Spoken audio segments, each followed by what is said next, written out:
Hello, and welcome to Seriously Pointless Conversations About Culture, the podcast where myself and a few of my friends get together and discuss nerdy things.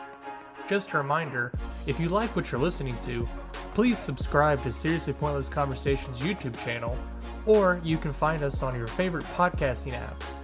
Thank you for your support. Without you, none of this would be possible. Thanks for coming by. Now let's get into the episode. Hi guys, this is David coming to you a little bit before the episode, just to let you know that this episode is going to be over Ori and the Blind Forest. So we got a little ahead of ourselves talking about other stuff, and we just completely forgot to mention what the topic of the episode is. So this is going to be right before the front part of the episode, just to let you know. Sorry about that, guys, and we will let you guys get in right into the episode. Thanks. Bye. Hi, and welcome to Seriously Pointless Conversations About Culture, your seriously pointless conversation about all your nerdy and geek things that we've been going over for the last, I don't know how many weeks, so it's whatever we... a couple months now. We're hitting, this is going to be episode 10, I believe, 9 or 10, we're pre-recording a lot of these guys, so... I'm pretty sure 10 came out this week. No, it could have been. I'm going to be honest with you, all the episode numbers I thought the WoW episode was 10 this week. I had to look at it, man. It's been, dude, it's just been one of those weeks of work. But anyways. This is going to be episode less than 20, for sure. Yes, let's say that. We're going to err on the side of caution. Anyways, this week I am joined again by James and Kelly. How you guys doing today? Good. Having a good day. I know, we had a really good day. We just got back from a little hike we did in one of the nearby parks. A man could not wish for more perfect weather. It was gorgeous. You know, we're the full-blown fall foliage going on right now. I know. It's almost we got about a couple weeks before Thanksgiving when we're recording this episode. So hopefully, by the time you guys hear all this, your faces are full of pumpkin pie and pecan pie or whatever favorite dessert you guys have. Some turkey, perhaps. Get that tryptophan poisoning. Oh, yes. Yeah, just pass out on the couch watching, I don't know, whatever. That's the best part of Thanksgiving. You guys might watch, I don't know what you guys watch, but a lot of people watch football, but I'll usually end up sitting there watching some like Star Wars movie or something like that normally. That's the classy way to celebrate Thanksgiving. That's right, Yes. With your pinkies out and your Star Wars. We used to watch Red Skelton tapes at my grandpa's house back in the day. Because that's what he had in... Ooh, let me tell you, some goofy, old school comedy. I love Red Skelton. Oh man, that was my thing. I used to be really big into Red Skelton and Johnny Carson whenever, when I was a lot younger, and I'd go to my grandpa and grandma's a lot. My grandpa would watch reruns of that all the time, and I'm just like, who is this guy? And then of course mom had to start picking up tapes from the library of Red Skelton, and I'm like, this guy's hilarious. I'd never heard him before. My favorite Red Skelton joke was he was like doing his hobo character, and he was drinking gin out of a tuna can. Yeah. And he said, "What kind of drink is that?" "It's a martini." A martini. Dude, things like that, it's just like, it's that... I mean, that was the beginning of stand-up, essentially, doing a lot of and stuff. the older I get, the funnier it gets. Oh, yeah. It's because it's not crass. It's goofy because you could see that. You could see that actually happening in real life somewhere, probably. That's why it was great. Yeah.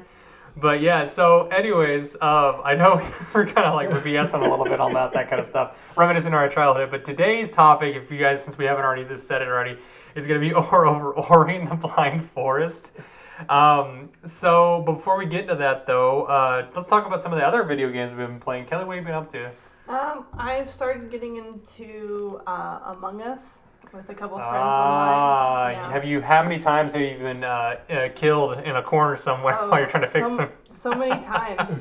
So many times. But I've also been doing a lot of the killing, so. That's right.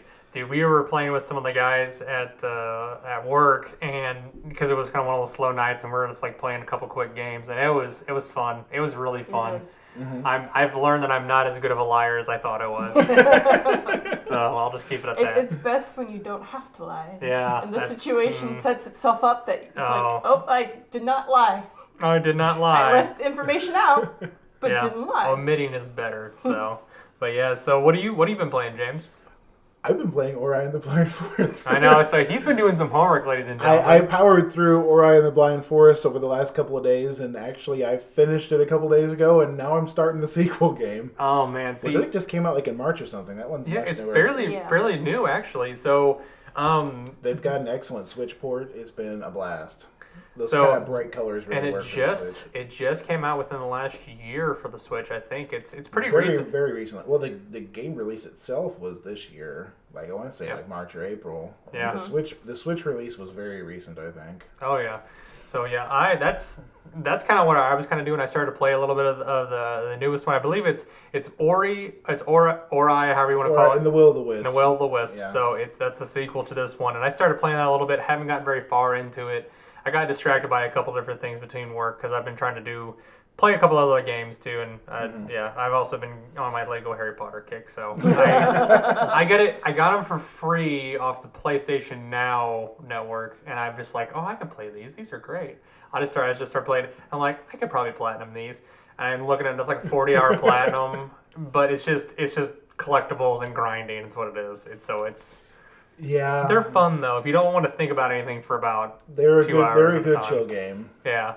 So that's kind of why I get them every once in a while. If I just want to like decompress and not think about anything for a while, that's had a kinda- Or you Brother- could play WoW and just go fishing. You're not going to do that to me. You cannot force me or even try to get me to play WoW. Even though we talked about it a little bit on our walk today. You were asking me what a subscription costs, and I was thinking, "Ooh, I got him." See, that's how it starts. You're like, man, it's okay, David. You don't even have to pay for the game. It's great. I'll buy you a gift card, and I'll just. Put it in your You're not going to do mailbox. it to me. I think if I actually put a gift card in your mailbox, you couldn't resist.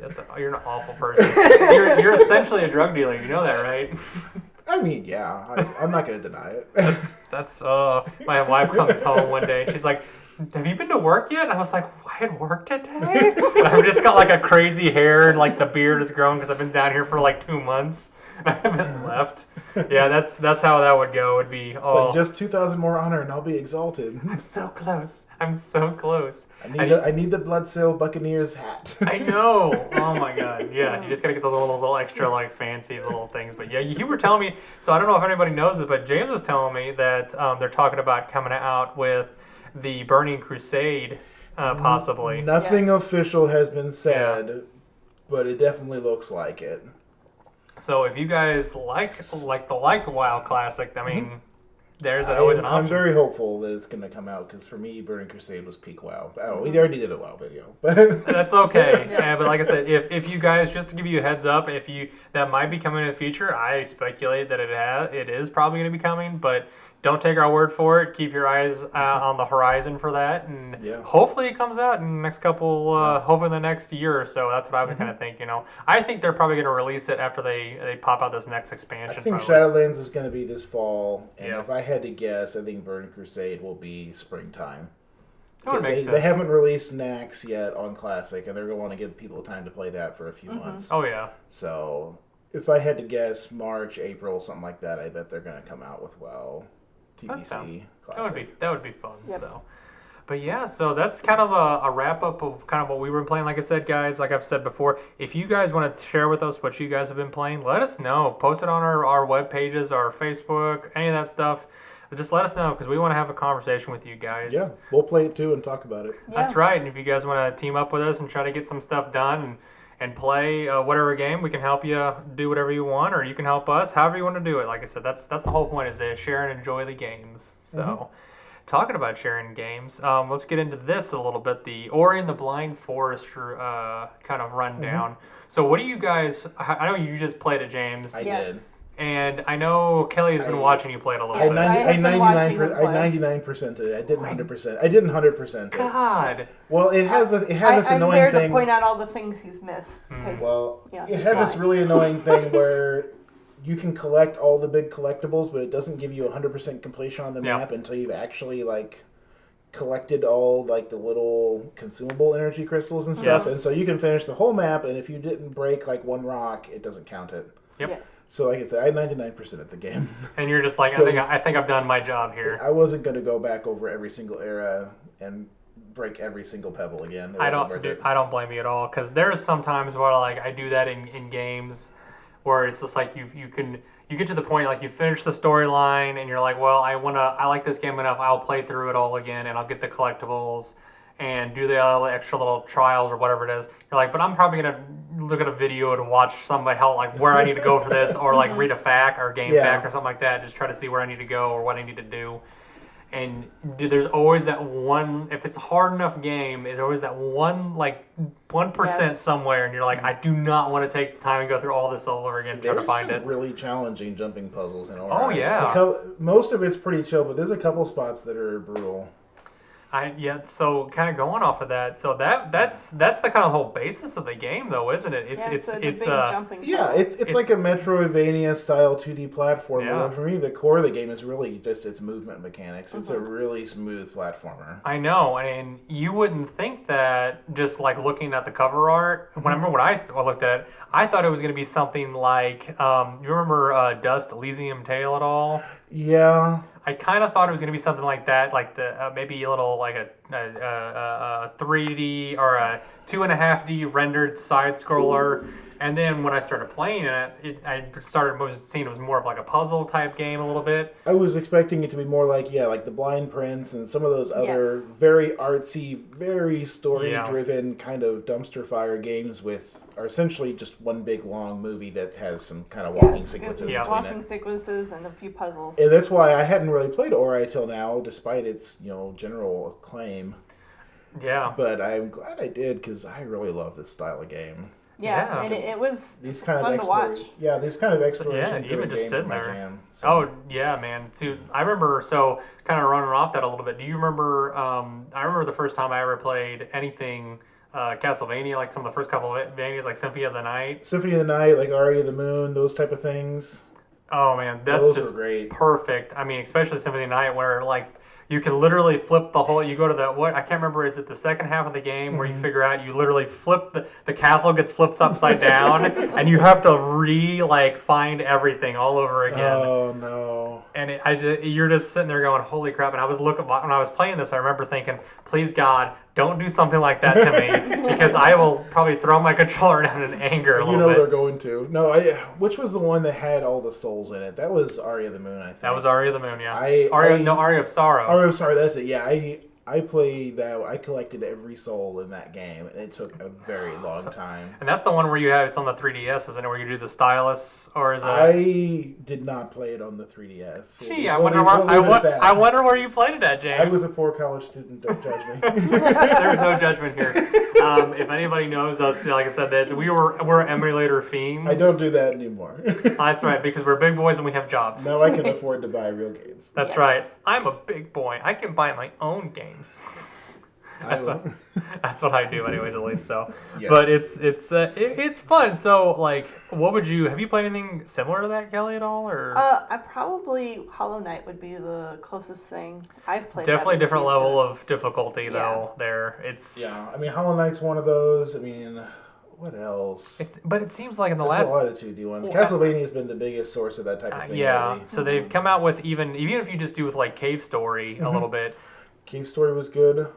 But you always it seems like in the last 5 or 8 years, really probably within the last decade, they've really had a lot of these side-scrolling 2D platformers or heavy. It's starting to almost make a comeback. Almost seems like I think they're cool, and I think it's a way that a small studio can put out a really great game without having as much development overhead. Yes. Because even if I remember correctly, the Will o' the Wisp for Ori, I think they had like a 5-year development time, and it was like a 90-person team. Mm-hmm. And I mean, it's absolutely breathtakingly beautiful. Yes. But it's amazing how much development time goes into even these quote unquote simpler games.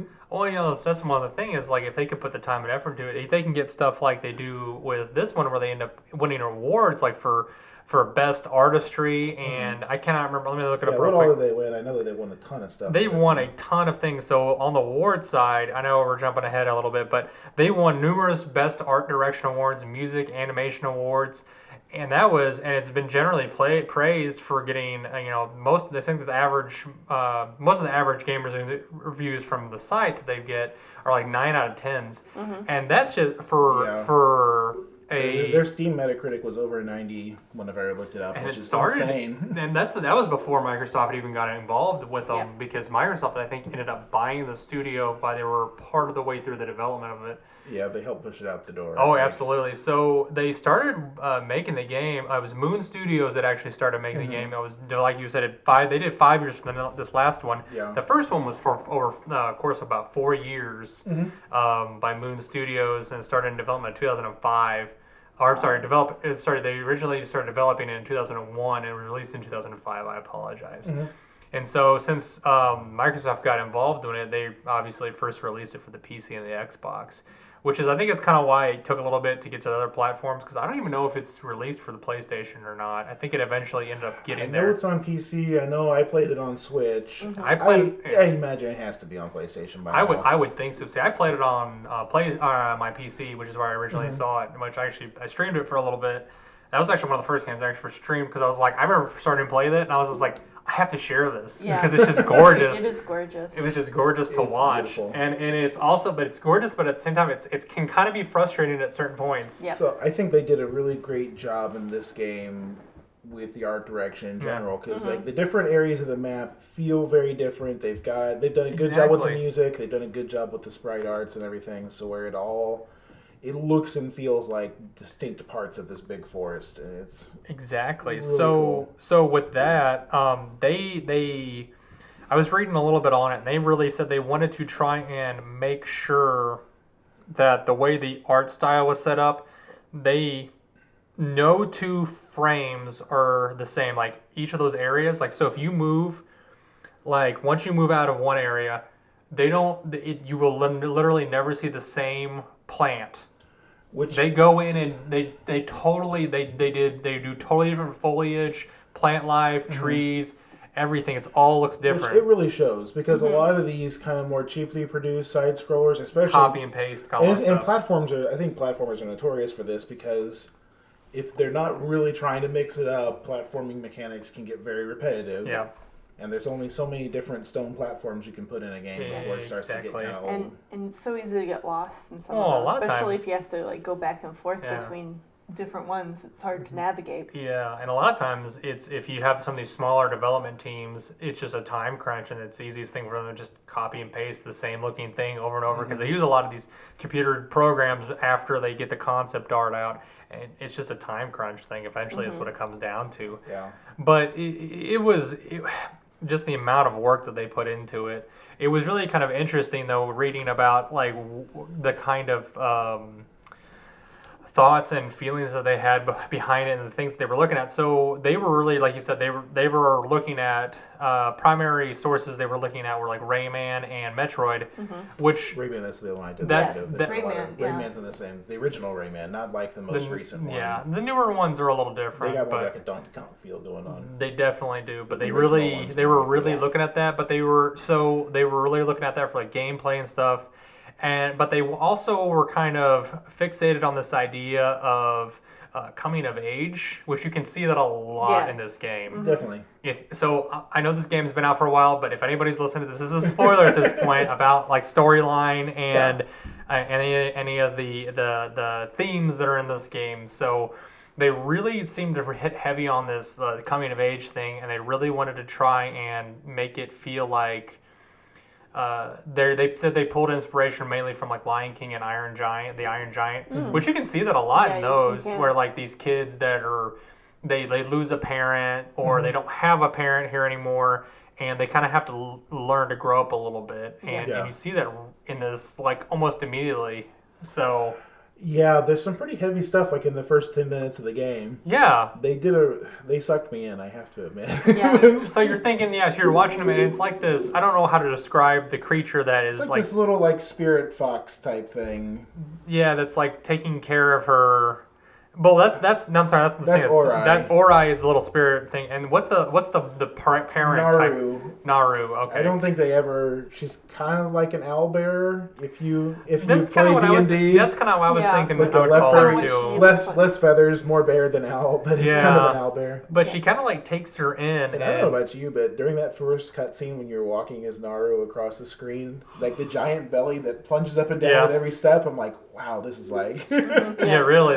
They put a That's when you were watching that, like, this is gonna be an experience. Yeah, really. You're like, what am I playing here? It's just like at first, but then they like hit you like heavy with like all the losing Naru, and the forest kind of gets set on fire and things like that with the great owl and things like that. Yeah. And I was just like, so they're just gonna straight up kill her. It's like you're 5 minutes into the game, and the tree lost Ori, and then Ori's mom dies. Yeah. And they're like, oh, by the way, the forest is gonna die too unless you fix it. It's like, And I'm just like, you guys are a bunch of jerks. Yeah. No. But I love this game. I'm a cute little spirit fox. I don't deserve this BS. That's right. I should be frolicking, making things live, I and know. having a good time. Instead, I have to jump through a dying forest trying to kill me. That's right. That's always fun. So on top of that kind of those themes there, I also looked heavily into Miyazaki's Nausicaa the Wind. Yes. Actually, It does remind me a lot Actually, of that art style, which I can't remember now, but Nausicaa the Wind was Miyazaki copying someone else too, and I can't remember that. I have to look into it Because that's why it's so different from a lot of his other movies, is he's deliberately copying someone else's art style on that one. I think it's more of the themes. It's based on someone's. I think it's one of the few ones he based on someone else's work. He was really looking at a couple of stories like that. I had to look into it a little bit, but I know that was one of his first really kind of heavily adult oriented and adult themes, I guess you would say, because it's all about the apocalypse and war and Well, there's some pretty like rough, like the pirates. They're like abducting people and like they're essentially slave traders. I mean, there's some pretty dark themes in there for a cartoon movie. Yeah, and I think that's why they kind of wanted to put those heavy themes in here, because even though it does look cutesy and fun, it's got a lot of adult themes in it that are gonna pull people like us who are 30 years old and trying to play. Like we have a limited amount of time that we want to put into a game, and they're like, well, if you're gonna put adult themes into something, well, and tragedy is part of growing up. I mean, exactly. I mean, with any luck, we won't face very big magnitudes of tragedy at a young age. But I mean, even small losses feel big to kids, and I feel like absolutely. stuff like in there. You remember the time you accidentally flush your favorite Lego down a toilet or something like that, and you're just like, it's the end of the world because you're never gonna get that toilet back. Or you get lost in the store for 5 minutes while your mom frantically searches for you. I mean, exactly. It feels like an eternity. I know. And so I feel like they put these big moments in the game so we can remember how as kids these small moments felt big. I mean, exactly. They're trying to recreate the emotional impact of childhood. And I think that's why I love it. It just takes a lot more to move an adult, but it I doesn't. know, because we're hardened and grizzled a little bit. Bitter. I don't know what you're talking about. I was never ever bitter whatsoever. So, do you remember kind of the general? I know we kind of talked about the initial plot of the story. Do you remember how the rest of the plot kind of goes or anything like that? Yeah, so the Ori gets sent off to like restore the different pieces of the forest. Like there's a big tree that has like the source of water. There's Mount Horu, like the big volcano that has the source of warmth for the forest.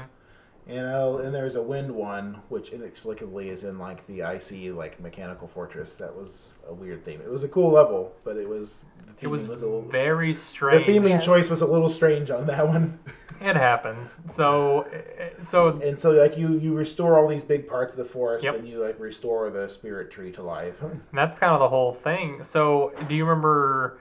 There's also another. They have little. So you don't really ever meet any other sentient beings really other than the owl, the tree, and then there's one other one. There's Naru, the owl person. There is the kind of the shadow ball thing. He looks like the coal sprite. It's called Gumo. His name's Gumo. Yeah, Gumo's his name. He's a spider like from the Gumon clan is what they call him. Yeah, all the other ones were dead and like frozen in the. Yeah, which is kind of, I guess that a weird level. That was a really low. So you have all these questions. Like once you hit these levels, like once they get to the wind level, it's like, did the cataclysm, like whenever the life from the tree, like went away, like and the plate and the forest started breaking down, did that occur, or was that already like Were they that? already cold to start with? Because it's like, I mean, I get that it's like a mountain pass and that's the wind theme, but it was, and the gravity mechanics for the platforming in that level were super cool. That was It was a fun. lot of fun. It just, Yeah.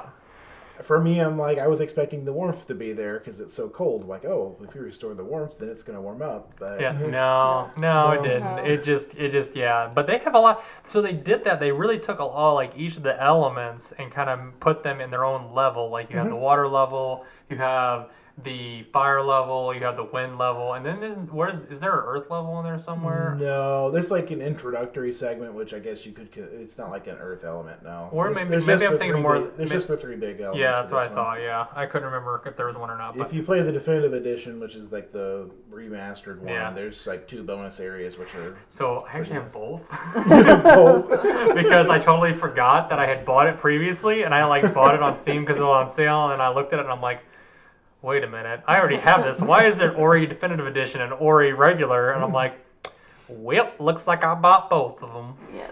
Yeah, you It know. happens sometimes. I'm like, oh darn, I gotta play both. No, it's okay. I really don't mind that at all. So If there was one thing that was a little bit frustrating for me in the game, I will say the escape sequences after each of the elements. oh my god, Especially the water one, and it's the Yes. very first one. I died a lot. I died many, many times. I was like close to just stopping for a couple days and taking a break. It was bad. Yep. Once you get them done, they're very satisfying. They're very tightly developed. It's just a level of difficulty that's like 4 notches higher than the rest of the game. Yeah, that's And it's kind of what I kind thought of too. like it's just a weird roller coaster of difficulty. And it's the different water than the one rest is of the the water gameplay. one's a lot Oh, worse yeah. than all the other ones. Like I thought the wind one was a lot easier, and the fire Well, one because you're was on pretty you simple. have the leaf and you're flying up the thing, aren't you? For the wind one. Yeah. The water one's the one where like the trees like gushing up water, and you're trying Yeah. to Get jump away at from it.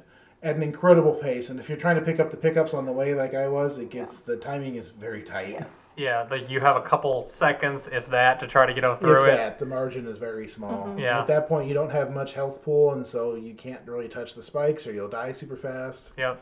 You don't have the health. Or I think the I speed remember for that. it. I remember I was kind of in the same boat. I think I actually did put the game down for like a day or so, just because I was like, you don't get to those moments where you're just like, you get so frustrated. You're like, if I don't put this game down, I'm gonna throw my controller across the room. And I think part of it is because you've just gotten the bash ability at that point, and Yeah. you haven't like really worked out the timing. No, you haven't. And I can say by the time I finished that segment, I was very good at the bash ability. Oh god, yeah. I mean, because you're spending So- like, because I don't know how many times you died, but I died at Hundreds. least hundreds at least. Yes. It was kind of At annoying, least. honestly. And thankfully, the whole sequence is it's probably less than a minute if you do it right.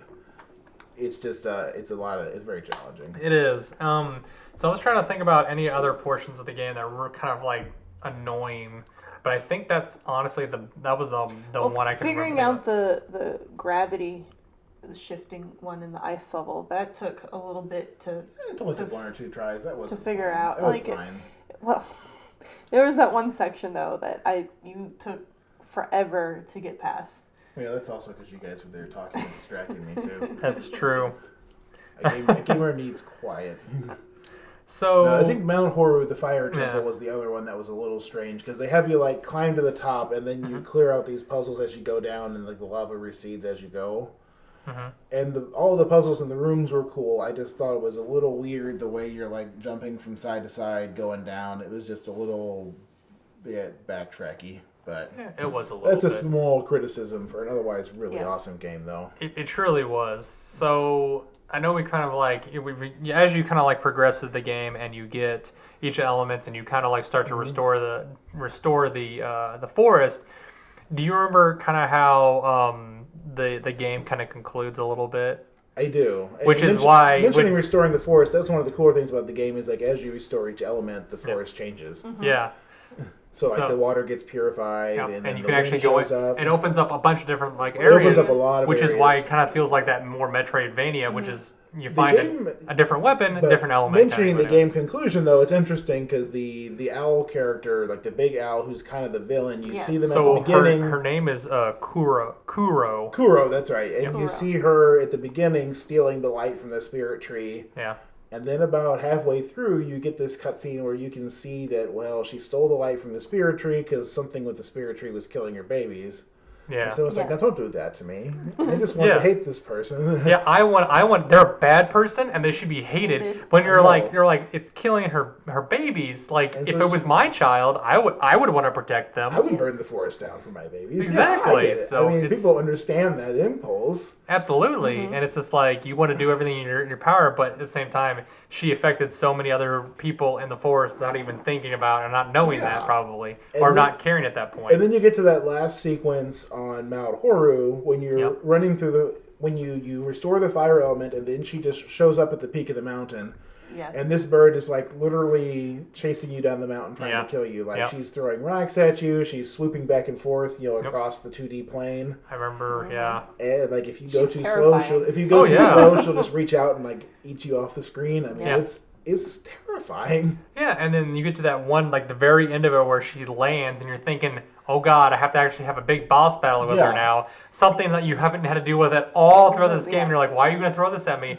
And it's actually more of like a cutscene where like she's like holding you up to eat you. Yeah, and you're like, but then you find out like she kind of just she has like a moment where she kind of has a flashback a little bit about her kids. Yeah, it's like she sees that the fire she started is now about to burn her egg. Yep, the one egg that she has left. The one egg that's left. And she ends up, I think she actually ends up going back to take, she takes warmth or... she takes the eye of the forest, which is where like the blind forest title comes from, this spirit that's been your guardian the whole game, and carries it back to the tree herself. Yep, and then I think she ends up dying. She gets like vaporized, and the story kind of ends like after they do like the flash of the light or whatever, they do kind of that last little cutscene. You remember what the cutscene was? You see that the Naru character, who turns out that she wasn't dead, she was just sleeping, I guess. Yeah, that's their happy way of making things better. She's actually going and she's raising this last egg now, and you see the egg hatch, and then the character that in the second game they named them Ku is born. Yeah. So that's a great way to start another game. It's like this character, they don't waste anything, do they? They take this character from this last game that you just learned about, and you're just like, oh, this is awesome. Who's this? And then they're like, nope, not going to tell you right now. We're going to save that and put it in the next game. And you're like, you sons of bitches. So it's just awful. How did you feel about the combat mechanics in the game? So I really... The combat... So it's hard to separate the combat mechanics from the movement mechanics a little bit. And I agree. Because there were some of them that were... I almost deliberately avoided getting into combat with some of the little like minor creatures that were on there that you could fight. Yes. Yeah. Just simply because it was easier than trying to fight them. And I agree. I felt like the combat was just kind of there to break up the platforming a little bit. Break up the puzzles. They really did that just because I think they felt like, we don't just want to be like a platformer, just straight platformer, no fighting. They wanted to make it a little bit more Castlevania. So I haven't played a ton of the second game. Do they improve upon that a little bit? The second game has a lot deeper combat system. Okay. It has like a 3-button system where you can purchase and equip different abilities to those slots. So you can have like a little sword or like a giant spirit hammer, and that's pretty cool. Actually, the combat's actually a lot more interesting. I feel like they gained something and they lost something too. Because on one hand, it definitely makes the combat more interesting, and it's not something that you just avoid. Because in the first game, they have they have 33 ability points on the map. Yeah. And so if you're fighting even a little bit, by the time you get all those ability points, you're well past the point of needing more experience. You're super overpowered at that point, Yeah, and you've already maxed out the leveling tree on that. And the second game, I feel like the combat's a little bit more interesting, but they lost some of the purity of it being just kind of a platformer. Yes. I will say the movement's still really tight. Well, I mean, they have to. They almost have to, though. Well, you have to add some complexity to a sequel. You can't just release the same game again. I mean, you can if you're certain certain franchises. I'm not gonna say that anything because I know there's some people that probably listen to this I can't knock it because there are guys that say the same thing about games we play. It's the same we thing we over all and know over the again. franchises that release the same game every single year with virtually nothing that has changed. Reskinned. That's right, and they might go pew pew. Here we go. So, Since anyway. it's an easy target, whenever Halo 12 comes out, we'll all be thinking, man, Halo 2 was the best Halo. Oh my god, don't get me started. It's, it was just, but anyway, so, like, kind of to wrap up a little bit, what were your overall feelings of watching him just play it? Are you gonna try and play it on your I own? might try and play it. I did like the story. Are you gonna that was always the big thing with it is the game has to have a story that I want to go through and experience for me to like go through all the puzzles and the jumping. I don't know how much replayability it has, but it would be fun to play it again, I feel like. Now, the real question is, are you going to up James and 100% it? Make him look bad? No. I will say that if you want to truly 100%, I left this out. There's achievements in the game, and some of them are ridiculous. Like there's a one life mode, like a hardcore mode, and I don't. No. No, these kind of games. That's ignorant. The spikes are very punishing, like most platformers, and I just don't know. I mean, I'm sure there's people who've done it, but. So I mean, I'm sure there's a way to get around it. Like if you save and try to get through each portion, but you can only save a certain amount of. If you're going to save scum it, then what's the point? I mean, if you want that trophy or that achievement, you may as well just open up the console commands on your PC and just give it to yourself. I mean, you make a valid point. I might just do that instead. Just say I get it. If you just want more Steam points, there's easier ways to get you know what? I need my immaterial level to go up. That means absolutely nothing in real life, James. Yes. That's what I need because it makes me feel like I have worth. So I know. So you might play it a little bit. I might play through it. I haven't been watching the second game as much, so I might, jump in there and play through that story for myself. That'd be fun. And it would be fun. But like these games, the motivation for me is just discovering the story because of how frustrating the gameplay is, and so like. The idea of going back and 100%ing it is just not worth it for me. A little daunting, I'd say, because I definitely had that feeling too a little bit. I don't think you would find Ori too frustrating. Like I said, with the exception of that first escape sequence being so brutal, the rest of the game is just a really fun platformer, and the hardest sections are to get like some of the bonus orbs and stuff, and if you don't care about getting everything, then you could just pass by most of that and be fine. I mean, that's what I did a lot of. That was the hard part with Hollow Knight was all of the boss battles were just so difficult, and well, I mean, even that was just a dark soul side scroller. Yes. And it was wonderful. It was. And it was much more fun to just brutal. Watch James play. But you have to be in a masochistic mood for that one. I mean, that's. I did a solid 2 months where I tried to like just play through that. I was like, I have to be in the right mood for this, and I couldn't get past. I think it was like the third or fourth boss, and I was just like, I have to take a break from this. I did finish that one. I never actually beat the Radiance. I did all the side bosses and stuff to unlock the Radiance, but I ended up just not getting the perfect ending. It happens, I should come back one day and truly finish it. Well, you might as well just hold off because they're making another one. I'm excited about Silk Song. It's going to be cool. It's going to be fun. I'll definitely play that. So I've been really kind of like that's a side tangent, I know. But I was looking around on Etsy and I want to get some print up art for it, so you can put one. Yeah, I have been looking around for something to put up here because I know I've got. Nobody can see this, but I've got a couple different things in here. I've got the Firefly print right now that I have up, and I want to find. And like I said, that's just one of my favorite games. Just even though it's brutally hard and it just makes me want to like tear my hair out a little bit. I love it. If you like it, last time the Anime Con was in town, Kelly and I did find a Hollow Knight poster that we bought. Oh yeah.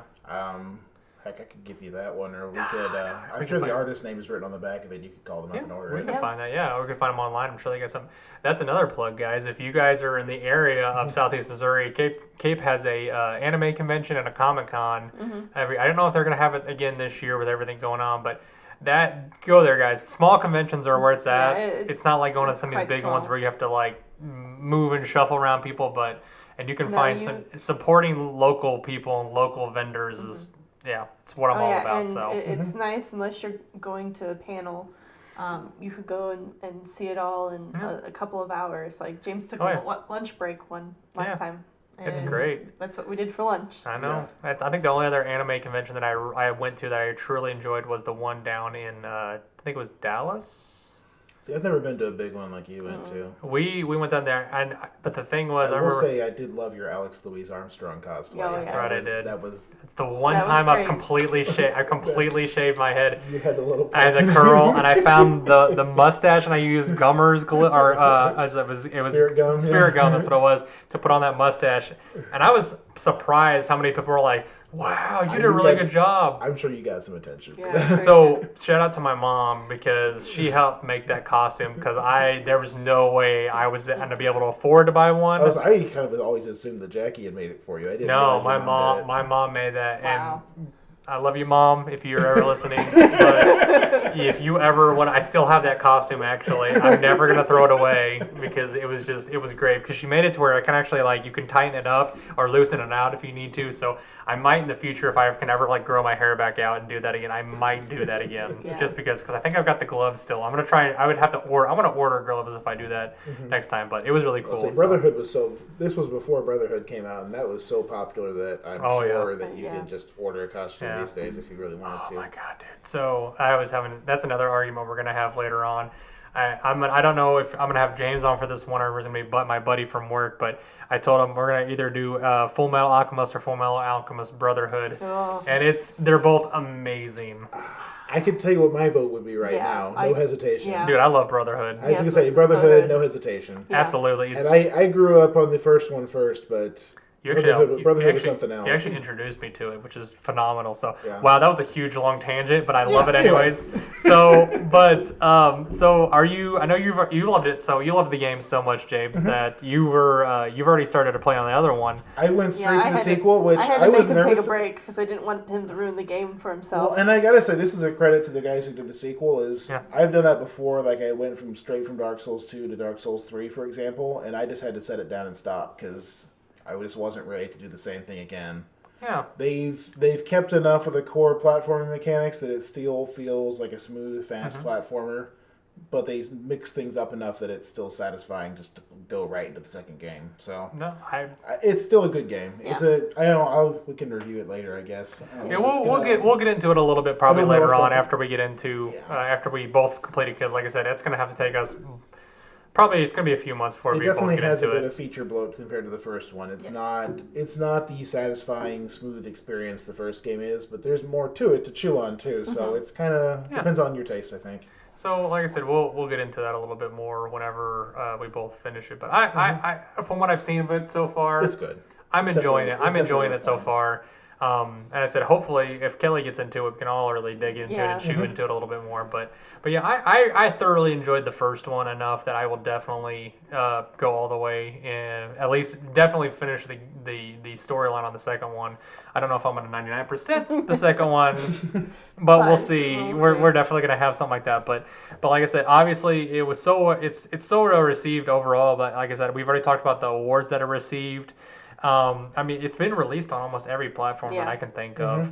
So it just, like I said, if anything to take away from this, guys, if you haven't played it yet, go out and grab it. That's my highest recommendation. The definitive edition is $20. Yeah, you could probably, with Steam's winter sale coming up here soon, it might go on sale. It's a short game, 10, 12 hours tops. It's great for the Switch if you have a Switch. Like I said, it's lots of bright colors and gorgeous sound. It works great on the Switch. Oh, yeah, that's actually... Especially on our big screen. Oh, it was beautiful. And like I said, if you're traveling during the holidays, pick it up, guys. Take it with you if you're going out to your family's house, you're going home from college or whatever it is. Yeah, just sit there, you spend this would be one that, even non-gamers might just... sit there and watch because it's really even pretty. Jackie was watching me play whenever I usually dodge it, and she was just like, she actually sat there for a good 15 minutes and watched me play. She never does that with any game I have. Well, ever. Like you said earlier, you drew a good parallel, I think, to Miyazaki. It has that vibrant fantasy type art style. I'm not gonna say it's a Miyazaki style art, no, it's not. But that very kind of vibrant, layered, bright color, foresty thing it has going on. It's just a pleasure to play. Yeah. Absolutely, and like I said, that's why I'm really hoping to really start to feel that with the second one once I get in, kind of dig into it. I'm probably gonna have to restart it because it's been about months. I will say it's a subtle thing, but on the second one, whenever you are walking across branches and like trees and logs and stuff, they have different amounts of springiness. Like a thin branch will really bounce as you move across it. That's really cool. A stone won't move at all, and like a bridge might shudder a little bit. They really polish the details for the second one. It's a subtle thing, but it's a very satisfying play experience. Yeah, and those are the things that make it interesting to watch. It's just those little subtle things. It feels like a much more living environment. That's kind of cool. I For- can't. You know, I'm like, not. We're gonna load it up when we're done here. Buy Lego Harry Potter. You're gonna sit at 95% for the next 2 months. That's how close I am to getting done with it, and it's just It's close. yeah, I know. No, gotta finish it. Gotta get all the collectibles. I'm so close to getting all the gold bricks, James. So you won't play WoW with this, but you will collect all the gold. Hey, bricks you on leave Lego me Harry alone. Potter.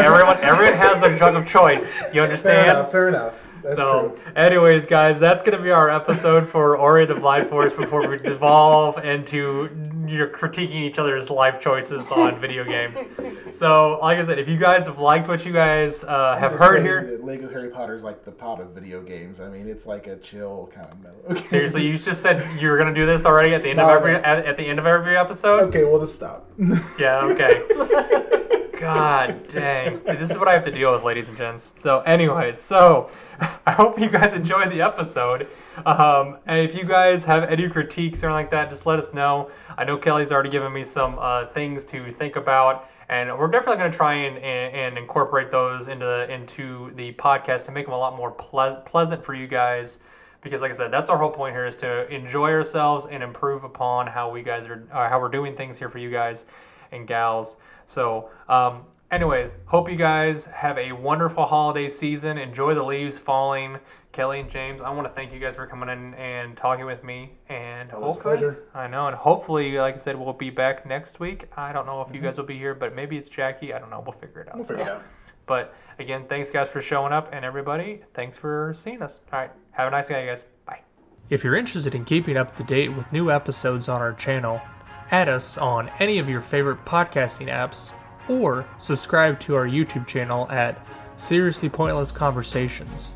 If you have questions or concerns, please email us at seriouslypointlessconvo@gmail.com. We appreciate any feedback. Thank you for listening to our show.